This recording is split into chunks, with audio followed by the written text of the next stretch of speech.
આજરોજ ગાંધીધામ વિશ્વ હિન્દુ પરિષદ ભજનદોડ દ્વારા ગાંધી માર્કેટ ખાતે પુતળાદાન કરવામાં આવ્યું, જે ગઈકાલે 28 હિન્દુઓની જે નિર્મમ હત્યા કરવામાં આવી અને માત્ર એમના ધર્મના આધારે જે હત્યા કરવામાં આવી, એક માનસિકતા છતી થાય છે આતંકવાદીઓ. કોઈ કહે છે કે આતંકવાદીઓ કોઈ ધર્મ હોતો નથી, તો જે આતંકવાદી ધર્મ પૂછીને જે હત્યા કરતા હોય, આખા રાષ્ટ્રોને સમાજને ધ્યાન પડવું જોઈએ એ વિષયમાં.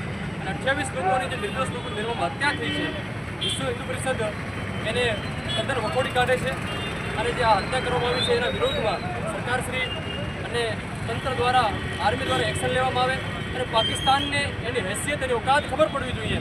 એના માટે ખાસ વિશ્વ હિન્દુ પરિષદ જે મહેનત કરે છે અને સમાજ વચ્ચે જાગૃત અભિયાન ચલાવ્યું છે અને આ પુતળાદાનનો કાર્યક્રમ એના માટે કરવામાં આવ્યો છે. પુતળાદાન ત્યારબાદ 28 લોકોની જે હત્યા થઈ છે, જેમને નિર્દોષોને મારી નાખવામાં આવે છે, એના માટે શ્રદ્ધાંજલિનો કાર્યક્રમ એટલે ગાંધીધામ ખાતે કરવામાં આવ્યો છે.